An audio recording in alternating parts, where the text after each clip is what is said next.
आलोक academy के YouTube channel पे स्वागत है दोस्तों। आज का जो मैं टॉपिक आपके लिए लेके आ रहा हूँ वो है ब्रिटेन के प्रधानमंत्री का भारत आवागमन या भारत आना। दोस्तों, वैसे तो इस समय पूरी दुनिया में एक भगदड़ सी मची हुई है भारत पर आकर के भारत को अपनी तरफ शामिल करने की एक दौड़ है। दोस्तों, अगर ये आपको चैनल पसंद आए, लाइक करें, सब्सक्राइब करें, शेयर करें, और जिससे कि मेरा सामाजिक परिवार दिन प्रतिदिन आगे बढ़ता चला जाए। चलिए अब हम मेन पर आते हैं क्या कि लोग भारत पर आने के लिए इतना उतावले क्यों हैं? क्योंकि भारत वैश्विक शक्ति के रूप में उभर रहा है। अभी पिछले वीडियो में मैंने कल या परसों बताया था आपको कि IMF ये कह रहा है कि पूरी दुनिया की जो औसत GDP ग्रोथ है वो 3.6% रहेगी। जो चाइना 10 से लेकर 16%, 18% तक वार्षिक GDP ग्रोथ रख रहा था बिफोर कोविड, उसकी 2020-21 में या 21-22 में जो ग्रोथ है वो 4.4% रहेगी। और भारत की जो ग्रोथ है 21-22 में वो 8.2% रहेगी। यानी विश्व ये कह रहा है, अर्थात IMF ये कह रहा है कि भारत ही ऐसा है जो पूरे विश्व के लिए सकारात्मक संदेश लेकर के आ रहा है। तो भारत की ये शक्ति बन रही है वैश्विक स्तर पर। उसके बाद अगर हम देखें कि इस कॉन्टेक्स्ट में देखें, अमेरिका के लोगों का भारत आना, रशिया के विदेश मंत्रियों का भारत आना, चाइना के विदेश मंत्री का बगैर अनऑफिशियल तरीके से आना, पाकिस्तान गए थे और उसके भारत आ गए।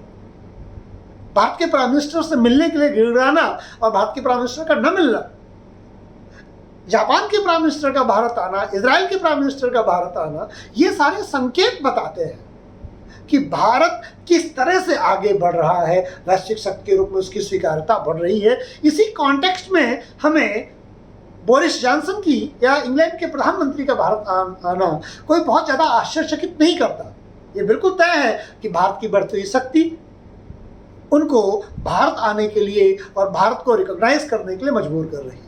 लेकिन हम जो बाल की खाल निकालेंगे, गुड़ पर चर्चा करेंगे, क्योंकि इसीलिए मैं आपको ये इस तरह की वीडियोस लेकर के आता हूँ, थोड़ा डिले लेके आता हूँ, लेकिन थोड़ा सा जो कहीं ना सुनने को मिले या किसी उस तरह का एनालिसिस ना मिले उसके लिए मैं प्रयास करता हूँ। चलिए समझने की कोशिश करते हैं। जब बोरिस जॉनसन भारत आते हैं तो वो समझिए कि इसके पहले वो भारत के उन जगहों पर जाके रुकते हैं जो उनके पुरखों ने भारत में बनाया था और भारत को 200 सालों तक गुलाम रखा था। और वो देश भारत को जब रिकॉग्नाइज करता है इस लेवल पर कि भगवान श्री कृष्ण की वो मूर्ति की पूजा करते हैं, हिंदू धर्म को वो की महत्ता को एक्सेप्ट करते हैं, साथ में वो ये भी कहते हैं कि ब्रिटेन में रहकर ऐसी कोई भी आतंकवादी गतिविधियां भारत के परिप्रेक्ष्य में नहीं चलाई जा सकती हैं, चाहे वो खालिस्तानी मूवमेंट हो या और भी किसी तरह का आंदोलन हो। वो जब JCB का उद्घाटन करते हैं जाकर के, वो जब गांधी आश्रम जाते हैं और फिर भारत के प्रधानमंत्री के साथ जब ज्वाइंट प्रेस कॉन्फ्रेंस करते हैं, तब वो अपने आप को सचिन तेंदुलकर और अमिताभ बच्चन से तुलना करते हैं। वो कोशिश कर रहे हैं भारत के साथ जुड़ने की। They feel proud. एक समय भारत को सपेरों का देश कहा जाता था।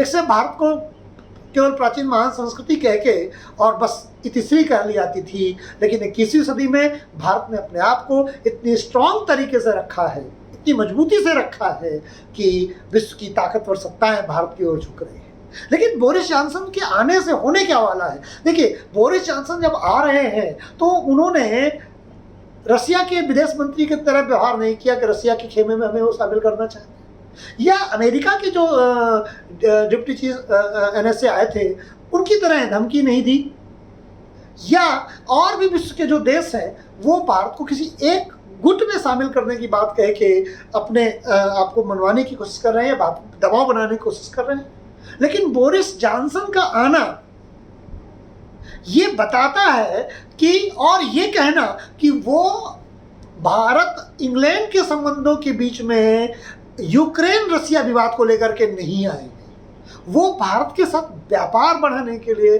भारत के साथ FTA फ्री ट्रेड एग्रीमेंट लागू करने की बात करते हैं। यानी भारत और इंग्लैंड के बीच में जो बाउंड्री लेस ट्रेड किया जाएगा, मिनिमम टैक्स लगेगा, इस तरह की बात को लेकर के वो आते हैं। और उम्मीद है कि अक्टूबर तक यानी दीपावली तक लगभग भारत और इंग्लैंड के बीच में FTA लागू हो जाएगा। वो ये कहते हैं कि आतंकवादी गतिविधियां अपने राष्ट्र में नहीं करने देंगे, ये एक कितनी बड़ी बात है भारत के लिए कि विश्व की 5वीं सबसे बड़ी अर्थव्यवस्था है इंग्लैंड। हाँ, हालांकि 6वीं अर्थव्यवस्था अब हम भी बन गए, तभी वो बात भी कह रहे हैं। विश्व के सबसे ताकतवर राष्ट्रों में शुमार इंग्लैंड ये कहता है कि वो अपनी भूमि का दुरुपयोग नहीं होने देगा। इससे भारत की बढ़ती शक्ति का अंदाजा आप लगा सकते हैं कि भारत की विश्व में क्या हैसियत होने वाली है, इसका अंदाजा हम लगा सकते हैं। आप समझिए, वो ये कहते हैं कि नीरव मोदी और माल्या को हम जितनी जल्दी संभव होगा भारत में प्रत्यर्पित करने का प्रयास करें। ये है भारत की वो बढ़ती हुई शक्ति, जिनके हम कभी 200 सालों तक गुलाम थे, जो हमें कभी ब्लैक कह के चिढ़ाते थे, जो कभी हमारे साथ अमानवीय व्यवहार करते थे, आज वो हमारे साथ व्यापार करने के लिए, भारत के साथ जुड़ने के लिए, अगर कहें कनपुरिया भाषा में कि मरे जा रहे हैं तो गलत नहीं। ये है भारत की वो शक्ति जिसको हम महसूस कर पा रहे हैं नहीं, क्योंकि 1000 साल तक हम गुलामी में रहे, उसमें 200 सालों तक हम इंग्लैंड के गुलाम रहे हैं। तो इसलिए इसको इस तरह से शायद हम नहीं देख पा रहे हैं अपने उस बदलाव को, अपने उस परिवर्तन को।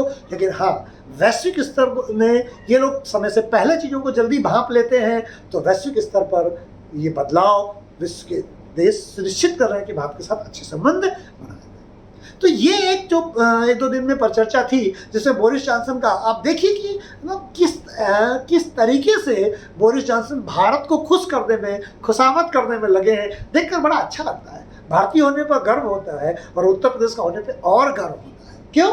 क्योंकि आप देखेंगे उत्तर प्रदेश कितनी तरह, एक समय था जब लॉ एंड ऑर्डर के लिए उत्तर प्रदेश बदनाम था, एक समय है जब लॉ एंड ऑर्डर के लिए उत्तर प्रदेश पूरे विश्व में चर्चा में। तो सरकारें जब बदलती हैं, जब वो देश को आगे लेकर जाना चाहती हैं, तो उसके प्रभाव सोसाइटी में दिखाई देते हैं। दूसरा बिंदु आज जो हम लोग लेके आ रहे हैं वो जम्मू कश्मीर पर आतंकवादी हमला, जो न्यूज़पेपर एनालिस्ट का जो सेकंड टॉपिक है, उसमें जम्मू कश्मीर पर जो आतंकवादी हमला हुआ है, वो प्राइम मिनिस्टर की जो है मीटिंग होने जा रही है, प्राइम मिनिस्टर की एक रैली होने जा रही है, उससे 10-15 किलोमीटर दूर वहाँ पर एक हमला हुआ है।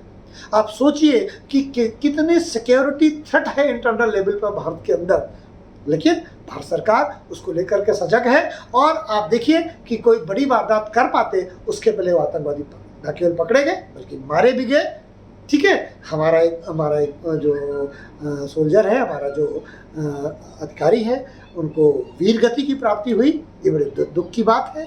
लेकिन राष्ट्र के लिए शहीद होना, ये कुछ ही लोगों को वो सौभाग्य प्राप्त होता है। हम उनके परिवार के साथ अपनी संवेदना व्यक्त करते हैं, पूरा देश उनके साथ खड़ा हुआ है, उस परिवार के साथ में।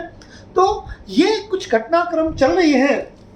सुमन बेरी को नीति आयोग का जो उपाध्यक्ष है वो बनाया गया, ये एक न्यूज़पेपर की एनालिसिस है। और एक देखिए, अभी इंग्लैंड के प्राइम मिनिस्टर हैं ही, और मॉरिशस के प्राइम मिनिस्टर भी इंडिया में हैं, और मॉरिशस और इंडिया मिलकर के भी अपने आप को आगे लेकर के जा रहा है। तो चाहे मॉरिशस के प्रधानमंत्री का होना, चाहे जापान के प्रधानमंत्री का भारत आना, चाहे बोरिस जॉनसन का भारत आना, और उसके बाद यूक्रेन को लेकर के अब उस विवादित मुद्दे पर कोई बातचीत न करना, भारत के साथ संबंधों को बढ़ाना, भारत के साथ भारतीय विद्यार्थियों के लिए वीज़ा सरल करना, स्पेशली इंडियन स्टूडेंट्स के लिए।